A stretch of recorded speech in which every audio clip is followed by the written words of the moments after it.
The other day, I had gone for dinner with a couple of friends. And at the end of the dinner, one friend, when the other friend left, said, "This girl talks so much endlessly. It's really a pain. Someone should tell her to talk less."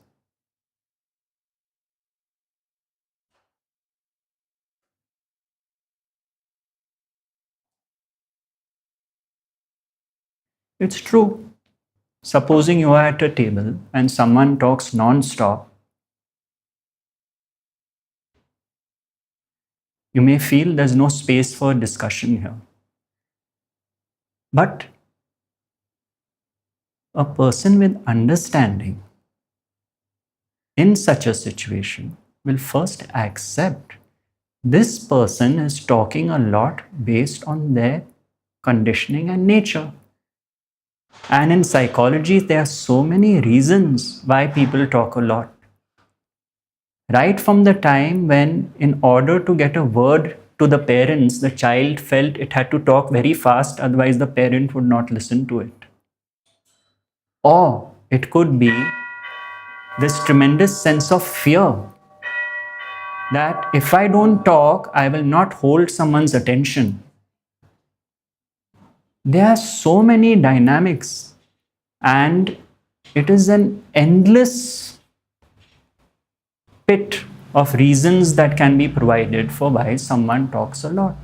But is one sensitive enough to know that even the person who talks a lot is coming from their baggage?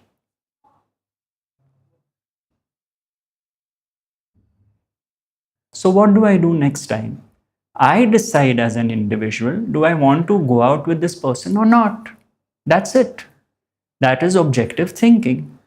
But do I criticize? Do I condemn?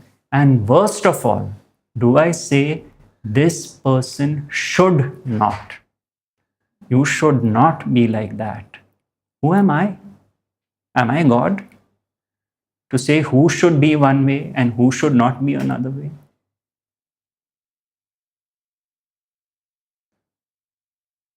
The minute we find we are correcting people, we need to realize the error is on our part. We have to let people be the way they are. If we don't find a peace with such people, we stay away.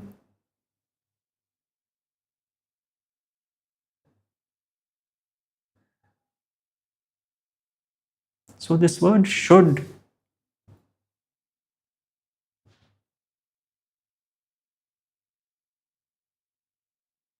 is a word which has to be looked at. How much are we using this? Things should be this way, things should not be that way.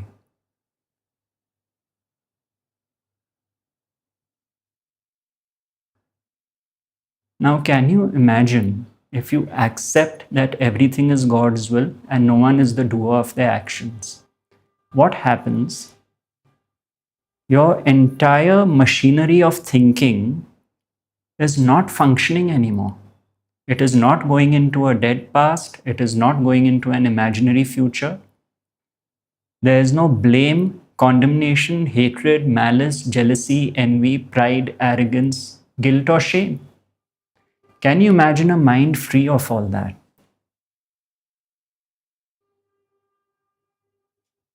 All these words are based on doership. I have pride if I feel I have done something great. But if I know God gifted me with attributes, pleasure may arise. I did a great job. But that pleasure will not convert to pride because deep down I know it is based on factors beyond my control.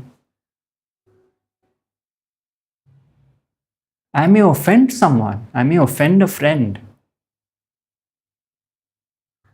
unknowingly. And then I apologize. Regret may arise. I hurt my friend. I didn't mean to, but I hurt my friend. But that regret will not turn to guilt.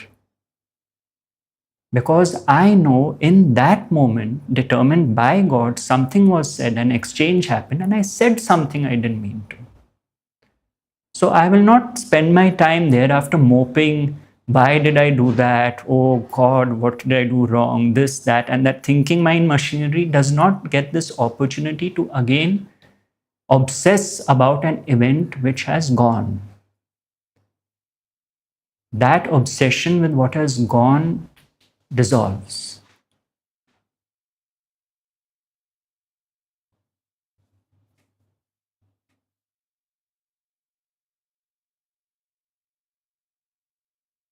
If you are not the doer, you didn't do that.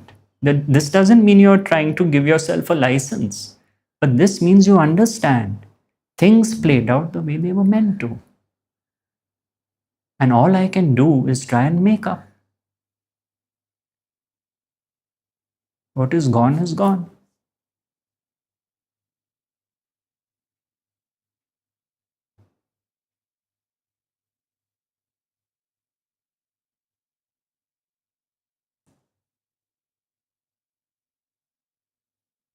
So when I find my mind has fewer thoughts, less and less thinking about all these complex relationships I have built in life,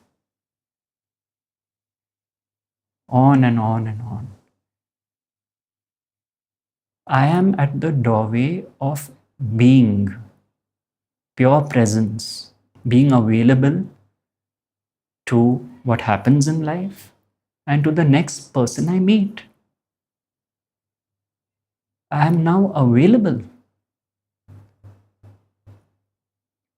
You stand in front of me, I am available to you as pure presence.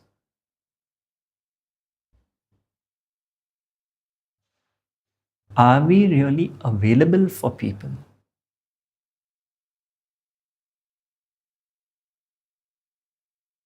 Are you available to the stranger you meet on the road? And are you available to your family member whom you have most likely taken for granted? Are you still available?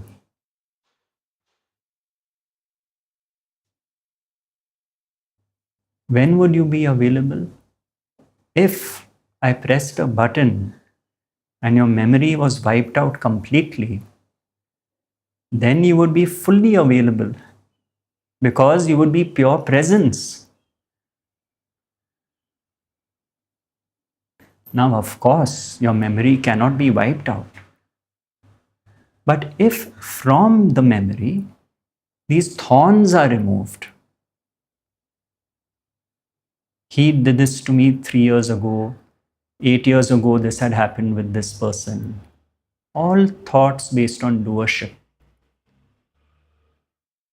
When these thorns are uprooted, I am available. Life is short.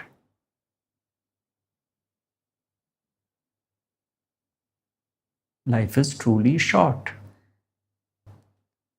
How much are we going to lose in this dialogue in our minds, and how much are we going to be available?